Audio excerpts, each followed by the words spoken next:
Now, Statistician General Risenga Maluleke announced that the country's GDP has grown by 1.2% in the second quarter. The growth represents the fourth consecutive quarter growth. Paul Makube, senior agronomist at FNB Agribusiness, joins us now for his perspective. Very good afternoon, Paul. Thank you for speaking to us. Your thoughts on that announcement a little while ago? Thank you very much, and good afternoon to your viewers. Yes, GDP outcomes came out positive for the agricultural sector, and that was expected. We earlier talked about the trade surplus that was recorded in the second quarter ahead of the GDP numbers. We also saw record crops that are being harvested, and if you look at the numbers that are 6.5% growth, it shows all across all the sectors: livestock, animal products, horticulture, and field crops. And the field crops, we know that we were harvesting a huge crop, over 17 million tons of grain and oilseed crops in South Africa. The horticultural crops, were on the upward trajectory in terms of exports, and we already saw an uptick in the activity in the winter grain areas in terms of winter crops that are now expecting a record crop on the back of favorable production conditions.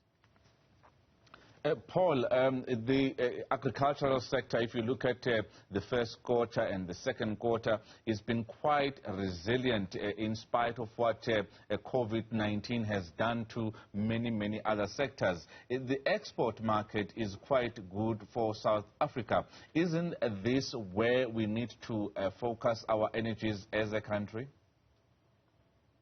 Definitely. I mean, the export strategy is quite critical.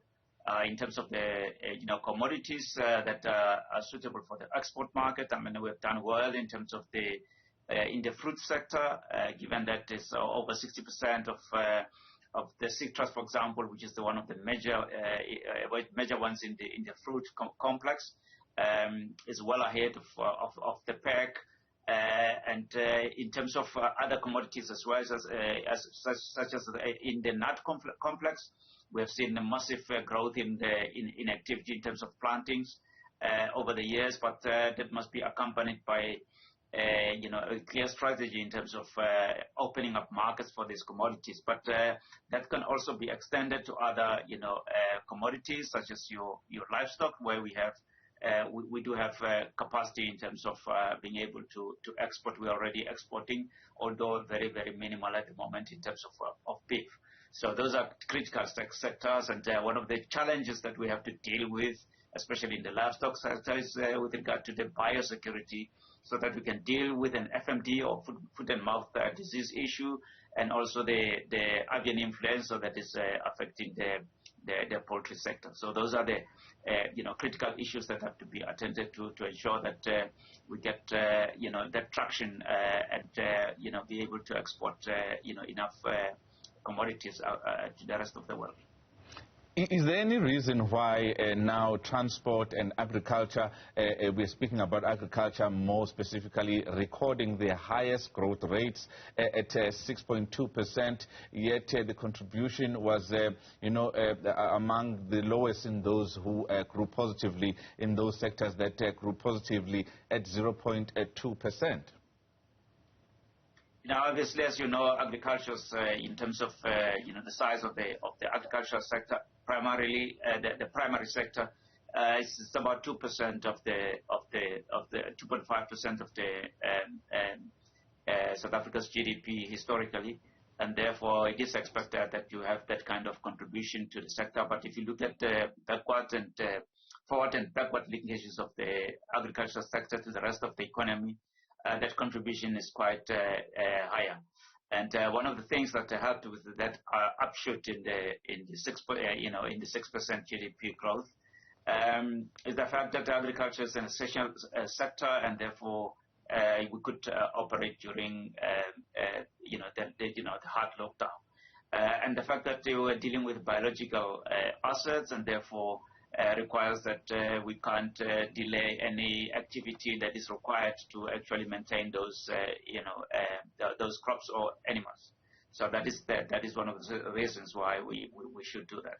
But I mean, from a trade perspective, we saw massive growth in exports, recording a trade surplus in the second quarter. So all bodes well for the agricultural sector, but also the prices for agricultural commodities at the moment quite strong at the moment, relatively strong relative to the previous year.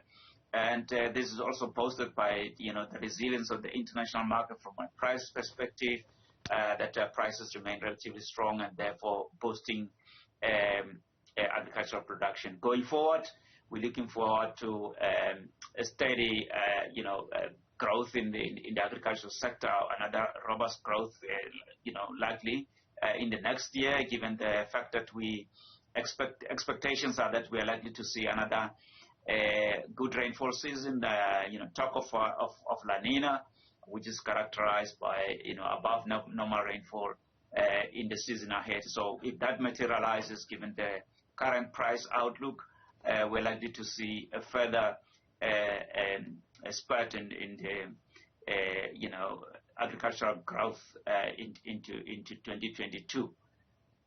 Now, Paul, you've just talked about some of the uncontrollables, such as rain, which is going to be positive in this coming season. But let's talk about some of the factors. Obviously, you will be delighted of the growth in agriculture as an agribusiness. What efforts are you making to stimulate new entrants into this sector or boost those performers, particularly when we talk about high unemployment amongst the youth in this country and the opportunity that agriculture offers?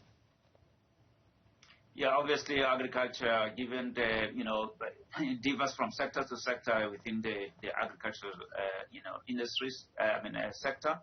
And there are sectors that are highly labor intensive and therefore be able to absorb, some of the labor. I mean, if you look at the recent, quarterly labor force surveys showed an uptick in employment in the agricultural sector. Although seasonal, some of them are seasonal, but they contribute towards a relief in terms of job opportunities for, especially for the rural poor. But in terms of the broader transformation and bringing more people into the mainstream, that is very, very slow. And there's a combination of, bottlenecks at government level and also, challenges that are faced by the new entrants as they, struggle with access to credit and so on. But there are strides to address that. There are measures that have been put in place to ensure that,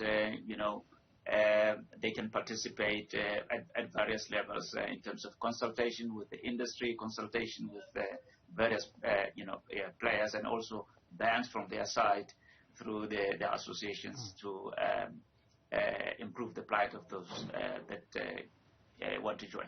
Paul Makube, FNB Agribusiness, thank you for your time this afternoon.